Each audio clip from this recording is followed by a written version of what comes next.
پھر کجی پھر بس وہی حق کے مارتا ہو گیا۔ تو موسیٰ علیہ السلام نے فرمایا ٹھیک ہے، ان دو میں سے جتنی مدت میں کروں گا نا 8 یا 10 وہ میری مرضی ہوگی، آپ کی طرف سے کوئی زور زبردستی نہیں، کہا جی نہیں ہے، کہا اوکے یہ طے ہو گیا۔ اب حضرت موسیٰ علیہ السلام نے 8 سال نہیں 10 سال خدمت کی ہے، اور پھر ایک بیٹی کا ان کے ساتھ نکاح ہوا ہے جن کا نام سیدہ صفورہ ہے۔ حضرت صفورہ یہ موسیٰ علیہ السلام کی اہلیہ ہیں، صفورہ صاد کے ساتھ ہے، جن کا تذکرہ ہم کل کے 19ویں پارے میں بھی کر رہے تھے کہ انہی کی وجہ سے وہ آگ لینے گئے، اللہ پاک نے نبوت عطا فرمائی، یہ سیدہ صفورہ ہے۔ ان کے ساتھ ایسا معاملہ ہوا اور حضرت موسیٰ علیہ السلام یہ لے کر وہاں سے چلے ہیں۔ یہاں ایک مسئلہ میں عرض کر دوں، اس آیت سے پتہ چلتا ہے کہ سسر لڑکی کا ابا اپنے داماد کو خود آفر کر رہا ہے کہ میں اپنی بیٹی کا رشتہ تم سے کرنا چاہتا ہوں۔ ہمارے ہاں بر صغیر پاکستان اور ہندوستان میں ہم بڑا عرصہ ہندوؤں کے ساتھ رہے ہیں، ہمارے ہاں ان کی تہذیب غالب ہے۔ ہمارے ہاں کوئی بیٹی کا شوہر، بیٹی کا والد اگر ہونے والے داماد کو کہہ دے یا داماد کے اماں ابا کو کہہ دے کہ آپ کے بیٹے کو میں اپنی بیٹی دینا چاہتا ہوں، تو لوگ اتنا معیوب سمجھتے ہیں، اللہ معاف فرمائے، لوگ کہتے ہیں اس کی بیٹی بھاگ رہی تھی، گھر سے جا رہی تھی، ان کو بڑی جلدی تھی، حالانکہ وقت کے نبی ہیں اور یہ اپنی بیٹی کے رشتے کو خود آفر کر رہے ہیں۔ اگر اس طرح کر لیا جائے تو کون سا جرم ہے؟ لیکن ہمارے یہاں ایسا نہیں ہے، لوگ سمجھتے ہیں ان کی بیٹی بھاگ رہی تھی، معاشرے کا ماحول یہ سے بن گیا۔ اچھا، لوگ اسی لیے سمجھتے ہیں کہ کسی کی شرافت کو شرافت سمجھا ہی نہیں جاتا، حالانکہ لڑکے والے جا کے رشتہ مانگتے ہیں، یہاں لڑکی والے رشتہ دے رہے ہیں، تو ان دونوں میں سے کچھ بھی ہو سکتا ہے۔ اگر اس طرح بندہ کر لے تو میرے خیال میں داماد کو ساری زندگی سسر کے سامنے منہ اٹھانے کی ضرورت بھی نہیں ہوگی، کیونکہ اگر میرے تو اوپر احسان ہے، میں نے مانگا نہیں، اس نے مجھے رشتہ دیا، تو اس سے بڑی عزت کی بات اور کون سی ہوتی ہے؟ اس کو جرم نہیں سمجھنا چاہیے، غلط نہیں سمجھنا چاہیے۔ ہمارے یہاں معاشرے میں غلط سمجھا جاتا ہے، ہندوؤں کے پڑوسی ہم رہے ہیں تو پڑوسیوں کا اثر تو پڑوسیوں پہ آتا ہے، یہی مصیبت ہمارے گلے میں فٹ ہو گئی ہے، اور مصیبتوں کے ساتھ ساتھ ایک تکلیف یہ بھی ہے۔ اب موسیٰ علیہ السلام اپنی اہلیہ کو لے کر واپس ہوئے، سارا بِأہلی، اپنے گھر والوں کے ساتھ انہوں نے سفر فرمایا، اور حضرت موسیٰ علیہ السلام کی اہلیہ امید سے ہیں اور یہ سفر ہو رہا ہے واپس اپنے گھر جانے کے لیے۔ یعنی حضرت موسیٰ کی اہلیہ کی اپنی ساس سے ملاقات ہے، حضرت موسیٰ علیہ السلام کی اماں جان حضرت یوحنا سے، یہ تشریف لا رہے ہیں۔ اب گھر آنے کے لیے عرصہ گزر گیا ہے، وہ قتل وطل لوگ بھول گئے ہوں گے، اچھا بھی ٹھیک ہے ہمیں چلنا چاہیے۔ یہ جا رہے ہیں، راستے میں اہلیہ امید سے ہیں، انہیں تکلیف ہے، سردی ہے، تو انہیں کہا جی آپ میرے لیے کوئی آگ کا بندوبست کریں۔ موسیٰ علیہ السلام نے چکماک کیا، چکماک کہتے ہیں 2 پتھروں کو آپس میں ٹکرا کر آگ پیدا کرنا، یہ پرانے زمانے کی ماچس نہیں ہوتی تھی تو یہ آگ ہوتی تھی، چکماک سے آگ نکلے نہیں۔ اب یہ نہیں پتا کہ انک بالواد المقدس طویٰ، آپ پاکیزہ وادی میں بیٹھے ہیں، یہاں آگ واگ کوئی نہیں لگنی، جتنی کوشش کی آگ نہیں لگ رہی۔ تو موسیٰ علیہ السلام نے اپنی اہلیہ سے کہا کیا کروں؟ یوں دیکھا نا تو ادھر آگ کی علامات اور نشانیاں نظر آ رہی ہیں، کہا اچھا آپ بیٹھو میں پھر آگ لے آتا ہوں۔ کہا جی بہت اچھا آپ جائیے۔ حضرت موسیٰ علیہ السلام وہاں گئے تو وہاں دیکھا آگ واگ کوئی نہیں ہے، نور نکل رہا ہے درخت سے، اور رب کریم کی آواز آئی، اے موسیٰ فخلع نعلیک انک بالواد المقدس طویٰ، جوتیاں پہنی ہوئی آپ نے، آپ جوتیاں اتاریں، آپ تو پاکیزہ جگہ میں ہیں، پاکیزہ وادی میں ہیں۔ اس سے پتہ چلا پاکیزہ جگہ میں جوتی اتارنی چاہیے، اسی لیے تو جوتیاں اتار کے ہم مسجد میں آتے ہیں کہ پاکیزہ جگہ ہے، بہتر جگہ ہے، اچھی جگہ ہے۔ تو حضرت موسیٰ علیہ السلام سے رب کریم نے جوتیاں اتروا دی، جوتیاں اتاری، وہاں بیٹھے، رب کریم نے نبوت عطا فرمائی۔ موسیٰ علیہ السلام نے دعا کی، بھائی کو اپنا مددگار نبی ساتھ بنوا لیا اور وہاں سے لے کر واپس چلے۔ یہ معاملہ ہوا۔ اب اگلی آیت میں رب کریم نے حضرت موسیٰ علیہ السلام کے تفصیلی واقعہ سنا کے وَمَا كُنْتَ بِجَانِبْ کی آیت میں نبی علیہ السلام کی نبوت پر دلیل دی ہے۔ اب دلیل کیا ہے؟ فرمایا نبی پاک صلی اللہ علیہ وآلہ وسلم نے سارے واقعات تمہیں سنائے ہیں جو تورات میں موجود ہیں، اور موسیٰ علیہ السلام کا قصہ مدین میں ہے، آئے کیسے، ہجرت کیسے، نبوت کیسے، واپسی کیسے، یہ سارے واقعات سنائے۔ حالانکہ حضور وہاں دیکھ تو نہیں رہے تھے کہ موجود ہوتے، نبی علیہ السلام وہاں موجود تو نہیں تھے جب موسیٰ علیہ السلام کا معاملہ ہو رہا تھا۔ تو مکہ کے لوگوں، محمد الرسول اللہ کے سچے نبی ہونے کی دلیل ہے کہ 3500 سال پہلے کے واقعات یہ آپ کو آج کی طرح سنا رہے ہیں، آج کی طرح بتا رہے ہیں، تو تمہیں ان کی نبوت پر ایمان لے آنا چاہیے۔ یہ اللہ جل شانہ نے حضور پاک صلی اللہ علیہ وسلم کے نبوت کی دلیلوں میں ایک دلیل فرما دی۔ اس کی اگلی آیت اولئک یؤتون، اس آیت میں فرمایا کہ اہل کتاب جو پہلے انبیاء کو ماننے والے ہیں، تورات کو، زبور کو، انجیل کو، یہ لوگ قرآن کریم پر بھی ایمان لے آئیں تو ان کو دوہرا اجر ملے گا، اس نبی پر بھی ایمان لانے کا، اس نبی پر بھی ایمان لانے کا، اس کتاب کو بھی تسلیم کرنے کا، اس قرآن کو بھی تسلیم کرنے کا، اس کے لیے ان کا بہت بڑا اجر ہے، ان کو دوہرا اجر ہے، کیونکہ دین موسوی، دین عیسوی چھوڑا، دین اسلام اختیار کیا اور اپنے لوگوں کی تکلیف دہ باتوں کو سنا، پھر بھی اللہ تعالیٰ کے اس دین کو مان لیا. یعنی جب یہ پچھلے دور کی باتیں چھوڑیں گے تو پچھلے والے تانے بھی تو دیں گے, تو اس کو چھوڑا اور یہاں آ گئے تو ان کو دوہرا اجر ہے. اس سے اگلی آیت, انک لا تہدی من احببت ولکن اللہ یہدی من یشاء وہو اعلم بالمہتدین. یہ آیت اللہ تعالیٰ کی قدرت کو بیان کر رہی ہے. ہوا یہ تھا کہ نبی علیہ الصلوۃ والسلام کے رفیق, رحیم, شفیق چچا حضرت ابو طالب حضور پاک صلی اللہ علیہ وسلم کے چاچا ہیں, حضرت علی کے والد ہیں. آپ کی خواہش تھی کہ یہ کلمہ پڑھ لیں, ایمان لے آئیں, سرداران قریش ہیں, ہر موقع میرا ساتھ دے رہے ہیں, میرے ساتھ مخلص بن کے ٹھہرے ہیں, کلمہ پڑھنا. حضرت ابو طالب نے کلمہ نہیں پڑھا تھا, کئی بار بات ہوئی نہیں پڑھا. آخر میں نبی پاک صلی اللہ علیہ وسلم ان کے پاس گئے. جب حضور علیہ السلام سمجھا رہے ہیں, ادھر سے کافر بیٹھ کے کہہ رہے ہیں بھتیجے کو مانے گا, سارے دین کو چھوڑ دے گا, ہمارے ساتھ یاری چھوڑ دے گا. ادھر سے حضور جنت کی بات کرتے ہیں, وہ ابو جہل اینڈ کمپنی اپنی راہ گال آپ رہے ہیں. تو اس دوران حضور علیہ السلام نے فرمایا چاچا جان میرے کان میں کلمہ پڑھ لیں, میں اکیلا آپ کی ایمان کا گواہ ہو جاؤں گا. اب چاچا جی نے پڑھنا چاہا ہے, ادھر سے دوستوں یاروں کی خلاف ورزی ہے, تو انہوں نے کلمہ نہیں پڑھا اور ایسے وہ دنیا سے رخصت ہوئے ہیں. اب یہاں ایک بات سمجھ لیں, ہمیں حضرت ابو طالب کے خلاف بک بک نہیں کرنی چاہیے. یہ نبی علیہ الصلوۃ والسلام کے شفیق چچا, لوگ کتنی غلط باتیں ان کے خلاف کرتے ہیں. یار میں سمجھتا ہوں چلو کلمہ نہیں پڑھا, لیکن جو رسول اللہ کی خدمت کی ہے, کفار کے سامنے سدے سکندری بن کے ٹھہرے. اس سال میں جس سال ابو طالب فوت ہوئے اور حضرت خدیجہ فوت ہوئے, حضور نے اس سال کو عام الحزن فرمایا, غم کا سال ہے. تو اتنی امداد کر رہے تھے. یار کلمہ نہیں پڑھا, رب جانے, رب مصطفیٰ جانے, اور مصطفیٰ جانے اور ابو طالب جانے. ہمیں یہ باتیں نہیں کرنی چاہیے کہ ہم خواہ سے اس طرح باتیں کر کے میرے خیال میں اپنا معاملہ خراب کرنے کے مترادف ہے. بس چھوٹی سی بات بندہ بتا دے کہ ہمارا نظریہ یہ ہے, اب اس کے اوپر آج کل دیکھیں نا, میڈیا کا زمانہ ہے, یہ بات اسٹیجوں کی زینت بنی ہوئی ہے. ہر جگہ لوگ اسٹیجوں میں یہ کریں وہ کافر تھے, وہ ایسے تھے. تو یہ تجھ سے قبر میں پوچھا جائے گا, تیری آخرت کا سوال ہے, اس سے ہماری کو نجات کا سوال ہے. بس ایک مرتبہ بتا دیا جائے. یہاں رب کریم نے فرمایا محبوبم جس کو آپ ایمان دے رہے ہیں نا, آپ کی چاہت پہ نہیں, اللہ کی چاہت پہ. رب جسے چاہے گا دے گا. اللہ تعالیٰ نے حضرت بلال کو ہدایت دی ہے, وہ حبشہ سے اٹھ کے آئے ہیں, اور حضرت ابو طالب نے کلمہ نہیں پڑھا لیکن رسول اللہ کی خدمت کی ہے, رسول اللہ کے اوپر شفقت کی ہے, حضور پاک کے ساتھ ملک بیرون ملک سفر کیا ہے. حضرت اماں خدیجہ کے لیے رشتہ لے کر گئے حضور پاک علیہ السلام کا. اس زمانے میں خطبہ نکاح کا حکم نہیں تھا, ایجاب و قبول ابو طالب نے بیٹھ کے کرایا. تو ان کی کئی اچھائی باتیں بھی ہیں. تو اسی لیے بس خاموشی بہتر ہے, ایک دفعہ بندہ بات سمجھا دے کہ ہمارے نزدیک نظریہ یہ ہے. اس آیت میں صرف یہی کچھ بتایا گیا. اس کی اگلی آیت ان قارون, وہاں قارون کا ذکر ہے. اب قارون کا معاملہ کیا ہے یہ بھی ذرا سمجھیے. قارون کہتے ہیں موسیٰ علیہ السلام کے چاچے کا بیٹا تھا, کزن تھا. ایک روایت ہے نہیں یہ بنی اسرائیل کا سردار تھا. بہرحال کچھ بھی ہو, یہ قریبی تھا. جب فرعون نے بنی اسرائیل کو نکالا نا بھی آپ نکل جائیں, تو یہ بھی ہجرت کرنے والوں میں شامل تھا, اگرچہ اس نے کلمہ ولمہ کوئی نہیں پڑھا تھا. اور یہ آ کے ادھر آ گیا. جب یہ دریا پار کر کے ادھر آیا, اب اتنا مالدار کہ اس کے خزانے کی چابیاں اونٹ اٹھا کر چلتے تھے. اتنا مالدار, نہ زکوٰۃ دے رہا ہے, نہ صدقہ دے رہا ہے, نہ غریب کو دیکھ رہا ہے. ساتھ والا پڑوسی بھوک سے مر رہا ہے تو مر جائے, میرے گھر میں تو سکون ہے نا, اس کے گھر میں فوت کیا میں تو ڈھول بجاؤں گا. یعنی یہ ذہنیت. اور پھر موسیٰ علیہ السلام کے صحابہ کے سامنے اکڑنا اور بتانا جی ہمارے پاس مال ہے, ہمارے پاس یہ ہے, ہمارے پاس پیسہ ہے, دنیا میں ہر چیز پیسہ ہے. اس طرح کا معاملہ ان کا آیا تھا. تو رب کریم نے اس کے بارے میں پوری آیت فرمائی ہے کہ یہ اپنے ساز اور سامان پہ ناز کرتا تھا, اونٹوں پہ مال لے کر نکلتا تھا, میں نے اس کے مال کو دفن کر دیا. اللہ تعالیٰ نے قارون کو اس کے مال کے سمیت زمین میں دھسا دیا تھا. یہ قارون کا واقعہ ہے. اس کے آگے وعدہ خداوندی ہے, یہ ذرا سمجھیں, ایک انٹرسٹڈ مضمون ہے. ان الذی فرض علیک القرآن لرادک الی معاد. یہ آیت اللہ جل شانہ آپ اور ہمیں اگر مکہ مکرمہ لے جائے نا, اس آیت کو ذرا سمجھیں, اس کا تعلق ہے بڑا وہاں سے. رسول اللہ صلی اللہ علیہ وسلم نے جب ہجرت فرمائی, ہجرت فرما کر آقا نامدار مدینہ تشریف لے جا رہے تھے. مدینہ جاتے ہوئے نبی علیہ السلام جب رابغ پہنچے نا, جحفہ کی میقات ہے, یہاں پر اونچے پہاڑ پہ ٹھہر کے مکہ کو دیکھا تو رسول اللہ کو 53 سالہ گزاری ہوئی زندگی یاد آ گئی کہ یار اس شہر میں میرا بچپن, لڑکپن, جوانی, اب عمر 53 سال ہے, یہ گزری ہے یہاں پر, اور مکہ محبوب شہر ہے میرا, میرے آباء و اجداد کا شہر ہے, اس دھرتی کا پہلا شہر ہے, اس میں اللہ کا گھر ہے.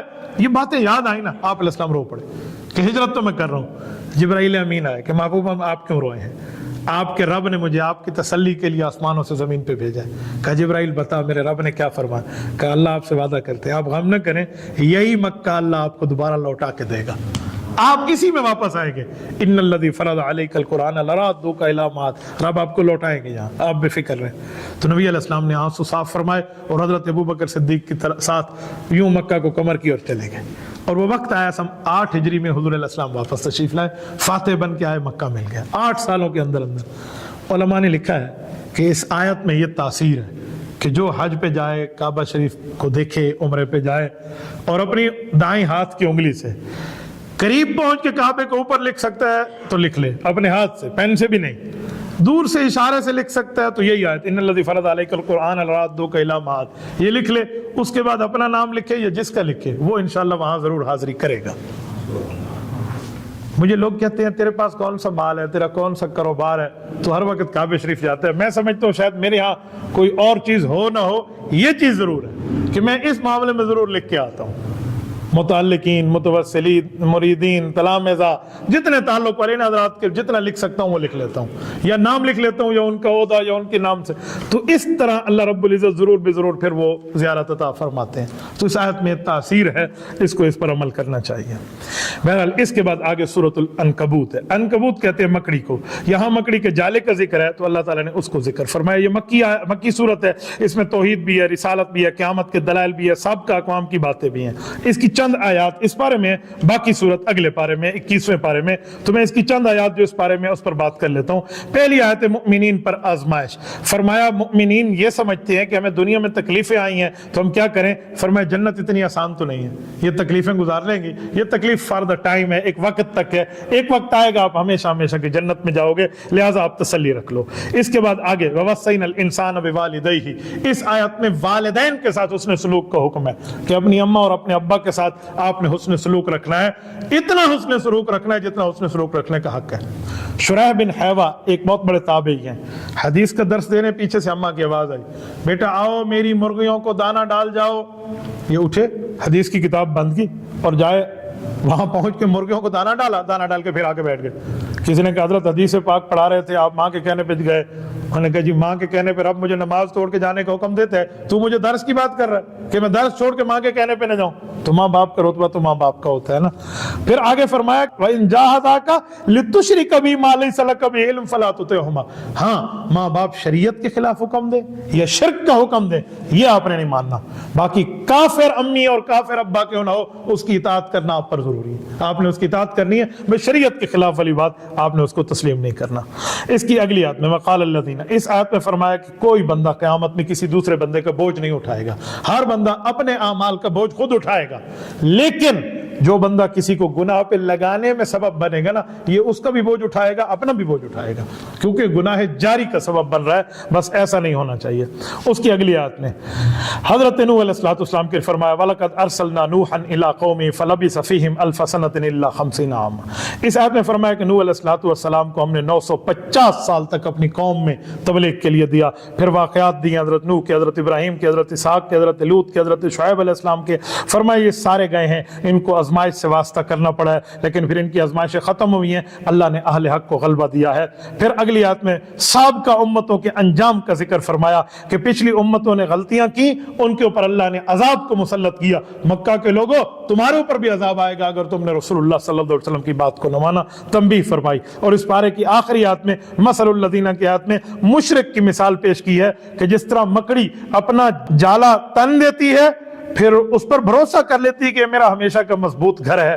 حالانکہ وَإِنَّ أَوْهَنَ الْبُيُوتِ لَبَيْتُ الْعَنْكَبُوتِ, وہ تو سب سے کمزور گھر ہوتا ہے. فرمائے اسی طرح مثال مشرک کی ہے, یہ بت پرستی کر کے سمجھ بیٹھا ہے کہ میں مکڑی کا تنا ہوئے جالے کی طرح مضبوط گھر ہے. فرمائے نہیں, اس کا کام بھی کمزور ہے, تیرا کام بھی کمزور ہے. نہ اس کو فائدہ ہوگا نہ تجھے فائدہ ہوگا. اس کو تو دنیا میں کوئی فائدہ ہو جائے, تجھے فائدہ نہیں ہو سکتا. اللہ ہمیں عمل کی توفیق عطا فرمائے. جزاکم اللہ تعالی.